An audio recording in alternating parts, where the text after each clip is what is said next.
जी ख्वाहिश साहब।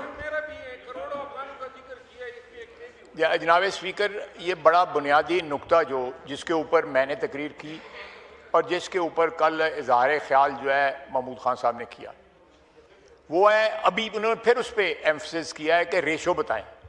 मैंने रेशो बता दी है, इट इज़ ऑन रिकॉर्ड, सूबे वाइज भी, उसमें गिलगित बल्तिस्तान भी बताया है, उसमें मैंने आज़ाद कश्मीर भी बताया है, चारों सूबे भी बताए हैं, और ना सिर्फ जो है भर्ती की, फौज में उनकी मौजूदगी की तनासब बताया है, बल्कि शहादतों का तनासब भी बताया है। सो प्लीज़, मेरा ख्याल है उन्होंने ये पार्ट मेरी तकरीर का नहीं सुना, इनको ये बता दें कम अज़ कम उनका ये तो नुक्ता जो है इस पे तो वो मुतमिन हो जाए ना कि ये 4 ज़िले नहीं हैं, ये 4 सूबे हैं और 7 आज़ाद कश्मीर, आज़ाद जम्मू कश्मीर और गिलगित बल्तिस्तान है। ये प्लीज़ इस फोटो कॉपी करके इनको बता दें ताकि कम अज़ कम इसके ऊपर तो हम मुत्फिक हो सकें जो मैंने डॉक्यूमेंट दिया है। It can be challenge. दूसरी बात जो उन्होंने कहा है कि 50-60 साल मुहाजिरीन यहाँ पे रहे हैं, 70 की दहाई में आने शुरू हुए, 80 की दहाई, 90 की दहाई, 2000 की अवाइल की दहाई, फिर दूसरी दहाई, और अब तीसरी जो है वो आधी गुजर गई है। आज उनकी अपनी हुकूमत है, वो उनकी वजह हिजरत जो है वो खत्म हो चुकी हुई है। वहां पे ना सोवियत यूनियन है या ना नेटो है, उनकी अपनी पख्तूनों की हुकूमत है वहां पे। तो हमारा उनको वापस भेजना, घर भेजना जो है वो बिल्कुल बनता है, बिल्कुल 100% बनता है कि मेहमान जो है वो 65 साल की मेहमानदारी जो है वो काफी नहीं है, या 55 साल की, और जब उनके घर में अमन हो गया है, उनकी अपनी हुकूमत आ गई है, दे मस्ट गो बैक। इसमें क्या इख्तिलाफ है? इसमें कोई इख्तिलाफ नहीं है। उसके जनाब उसकी बात, दूसरी बात उन्होंने कही तिजारत की, बिल्कुल ठीक है, और ये ऑलरेडी हो रहा है कि नारकोटिक्स, असला, ये सारी चीजें, बाकी सारी जो है जो हमारा एग्रीमेंट है ट्रांजिट ट्रेड का, वो सारे का सारा उसमें सब कुछ आ रहा है। बल्कि यहां तक कि हमारे यहां पे जो सामान है पहले वहां पे जाता है, फिर वापस यहां पे आ जाता है, और उसमें कोई कस्टम ड्यूटी नहीं पे की जाती। आपको भी पता है, सारी दुनिया को पता है। ये भी पॉइंट जो है मेरा ख्याल है, मैं गुस्ताखी कर रहा हूं कि ये वो जो है गलत बयानी थी या मिस इन्फॉर्मेशन थी उनकी। तीसरा जो है जनाब वाला, ये हमारे ताल्लुकात की, जो अफगानिस्तान के साथ ताल्लुकात की जो है तारीख जो है वो बड़ी पैची तारीख है। Right from the day 1 Afghanistan सबसे आखिरी मुल्क था जिसने पाकिस्तान को रिकग्नाइज किया था, और उसके बाद जो है अगले 2 साल में 48, 49 और 50 के अंदर 2 दफा इन्वेजन जो है की गई पाकिस्तान के ऊपर अफगानिस्तान की तरफ से। उसके बाद जो लोग कहते थे कि स्ट्रेटेजिक डेप्थ थी, मैं उसको इंडोर्स नहीं करता। मॉडर्न वॉरफेयर जो है उसके अंदर स्ट्रेटेजिक डेप्थ की कोई वक़्त ही नहीं है, कोई वक़्त नहीं है स्ट्रेटेजिक डेप्थ की। मैं आज भी कंडेम करता था, उस वक्त भी कंडेम करता था। आपने 200 किलोमीटर 400 किलोमीटर जो है हिंदुस्तान के अंदर तबाही जो है, बर्बादी जो है वो बर्पा कर दी, अपने घर बैठ के बर्पा किया आपने। आपको जरूरत थी, स्ट्रेटेजिक डेप्थ की जरूरत थी।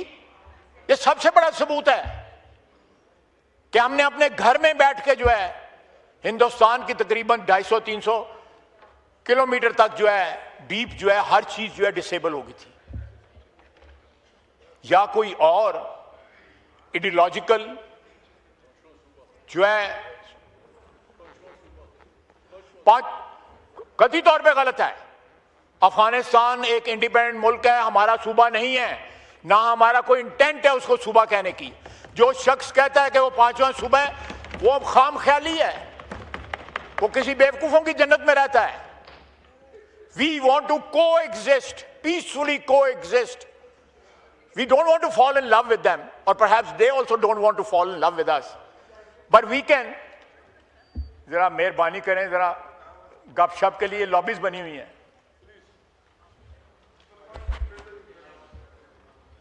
हम लेकिन डिसेंट हमसायों की तरह तो जो है रह सकते हैं, बिल्कुल डिसेंट। मैंने कल भी कहा था जनाब स्पीकर, आज फिर कहूंगा, महमूद खान की गवाही डाल, मैंने 4 दफा उनसे इंटरेक्ट किया है ओवर लास्ट 2 ईयर्स। मेरे अलावा जो है और भी वज़रा ने भी इंटरेक्ट किया है, तीसरे या चौथे या 5वें मुल्कों ने भी इंटरेक्ट किया है कि अमन के साथ को एग्जिस्ट करो। लेकिन जब वो दहशतगर्दी हमारे ऊपर इंपोज करते हैं, और मैंने आपको 3200 शुहदा की लिस्ट प्रोवाइड की है जो डिफरेंट सूबों से जिनका ताल्लुक है। हमारी अब खून जो है, हम ये इस खून का किसको हिसाब दें हम, सिवाय इसके कि हम रिएक्ट करें, रिटेलिएट करें, अपनी जमीन की हिफाजत करें, अपने सॉइल की हिफाजत करें, अपनी मिट्टी की हिफाजत करें, जिसके लिए इन्होंने खून दिया है, जो मैंने ये 3200 की लिस्ट दी है आपको। और सारे सूबों का खून शामिल है, किसी एक सूबे का खून शामिल नहीं है। महमूद खान ने जो तकरीर की है अभी, मेरी तो ये सिर्फ उसके ऊपर जो उन्होंने 4 जिलों की फौज का कहा था उसके ऊपर मेरी कॉन्सेंट्रेटेड थी, सारी कॉन्सेंट्रेशन उसके ऊपर थी। बाकी जो असूलों की बात है, जो आइन की बात है या कोई और बात है, उसमें किसी को इख्तिलाफ नहीं हो सकता। जनाब स्पीकर, ये कम अज कम ये मैंने जो पहले भी तकरीर में कहा है, फिर रिपीट किया है, इस एक नुक्ते के ऊपर पूरी कौम को जो है मुत्तहिद होना चाहिए। ये खून रायगा नहीं जाना चाहिए। ये खून जो है हमारी अजमत का निशान है, हमारे पाकिस्तान की अजमत का निशान है, इस मिट्टी की अजमत का निशान है, जिसके लिए ये खून बहाया गया है। और हम इस खून के एक एक कतरे का हिसाब लेंगे। ये रायगा नहीं जाएगा। हम इस दौरान जब ये शहीद हो रहे थे बच्चे, उस दौरान भी उनसे बात कर रहे थे, उस दौरान भी अनकरा में, दोहा में, जद्दा में, रियाद में, काबुल में, मैं काबुल गया। अब ये बताएं, मुझसे उन्होंने 10 अरब रुपया मांगा और मैं भी तैयार हो गया देने के लिए। मैंने पूछा कि उनको जाके अगर आपने वेस्ट में जाके बसाना है तो क्या गारंटी है वहां से वापस नहीं आ जाएंगे? गारंटी कोई नहीं थी। खाली खुली तो पैसे नहीं हम पकड़ा सकते। अगर कोई एफर्ट, सिंसियर एफर्ट इसके लिए करना चाहते हैं जिसका कोई नतीजा निकले, तो पाकिस्तान विल स्टिल कंट्रीब्यूट। अगर अमन के साथ रहने के लिए हमें कोई प्राइस उसकी अदा करनी पड़ती है तो हम उसको उस कीमत अदा करने की बिल्कुल हम तैयार हैं, माली कीमत अदा करने की तैयार हैं। लेकिन अगर खून की कीमत वो मांगते हैं तो हम खून का हिसाब खून से लेंगे। वमा अलैना इल्लल बलाग।